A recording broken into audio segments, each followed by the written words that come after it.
দেখাও যে F equal M A, যেখানে এ এম ও এফ প্রচলিত অর্থ বহন করে। এম ভরে দুইটা বস্তু, এম ভরে একটা বস্তু, এম ভরে একটা বস্তু, কোনো জায়গা থেকে, মানে এটা একটা গাড়ি, মানে কোনো বস্তু এই যে এম ভর, মানে এখান থেকে যখন যাত্রা শুরু করবে এটার বেগ হবে ইউ আদিবেগ। যখন যাত্রা শুরু করে তখন ওই বস্তুটির বেগ থাকে ইউ আদিবেগ মাঝ বরাবর। এটা হচ্ছে ত্বরণ, এ ত্বরণ। কত কত কত সময় পর, এই যে টি সময় পর কী বেগে বেগপ্রাপ্ত হয়, এই শেষ বেগ, এই শেষ বেগ যেটা ওটা হবে পি, যেখানে হচ্ছে গাড়িটা স্থির হয় এই এখান থেকে এখান পর্যন্ত, এটা এখান থেকে যাত্রা শুরু করে ইউ আদিবেগে, এখানে স্থির হয় মানে ভি বেগ, এখানে শেষ বেগ থাকে এখানে ভি। আর এটা এফ বল প্রযুক্ত করা, এইটার উপর আবার এফ বল প্রযুক্ত করা হয়। এখন আমরা যা বললাম তা লিখব, মনে করি এটা দিকে লিখবো। মনে করি এম ভরের একটি বস্তু, এই যে এম ভরের একটি বস্তু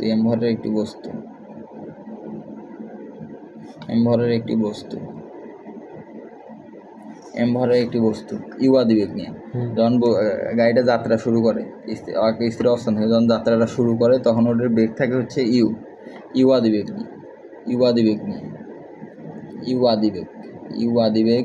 নিয়ে কত সময় পর, এই টি সময় পর, ইউ আদিবেগ নিয়ে টি সময় পর এ ত্বরণে এ বলতে ত্বরণ বোঝায়, এ ত্বরণে কী হয়, ভি শেষ বেগ প্রাপ্ত হয়,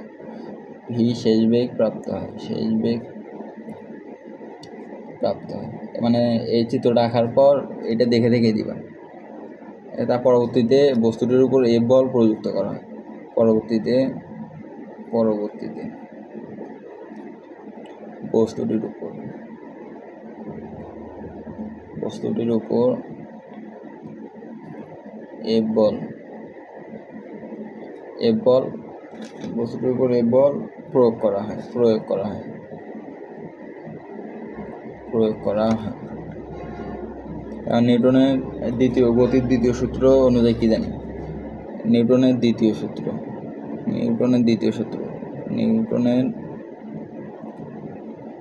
গতির দ্বিতীয় সূত্র হতে পারে, গতির দ্বিতীয় সূত্র হতে পারে, নিউটনের দ্বিতীয় সূত্র হতে পারে বস্তুর ভরবেগের পরিবর্তন হয়। নিউটনের গতির দ্বিতীয় সূত্র হচ্ছে বস্তুর ভরবেগের পরিবর্তনের হার প্রযুক্ত বলের সমানুপাতিক। এটা সূত্র, বস্তুর ভরবেগের হার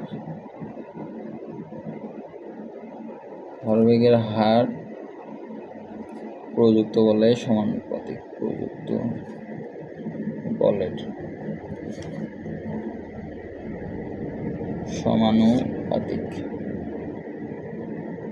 নিউটনের দ্বিতীয় সূত্র হচ্ছে বস্তুর ভরবেগের হার প্রযুক্ত বলের সমানুপাতিক। এখন এটা লেখা যায় হচ্ছে কি, যেমন এফ সমানুপাতিক M V minus M by হচ্ছে টি।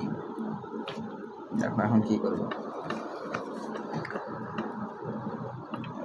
কমন হয়, দেখো এফ সমানুপাতিক এম ভি, এম আর এম কমন নিলাম, কি থেকে গেল, V minus U divided by T, বা লাগবে না, এফ সমানুপাতিক, এখানে টান দিলাম, টান লাগবে, দেখো এফ সমানুপাতিক এফ এম, এখানে এম এ কেমন হলো, এখানে দেখো A equal V minus U divided by T.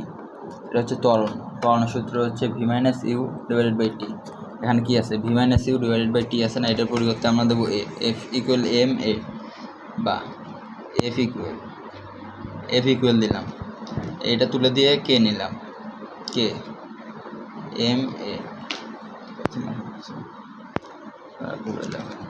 K M A. এখন কে এর মান আমরা কত, কে ইকুয়াল 1, অতএব এফ ইকুয়াল 1 গুণন এম এ, অতএব একে ইকুয়াল 1 গুণন এম এ অতএব এফ ইকুয়াল এই যে এম এর সঙ্গে 1 গুণন করলে ওই এম এই হবে না, এটা হচ্ছে সমাধান, এটা উত্তর। কত সঠিক হচ্ছে।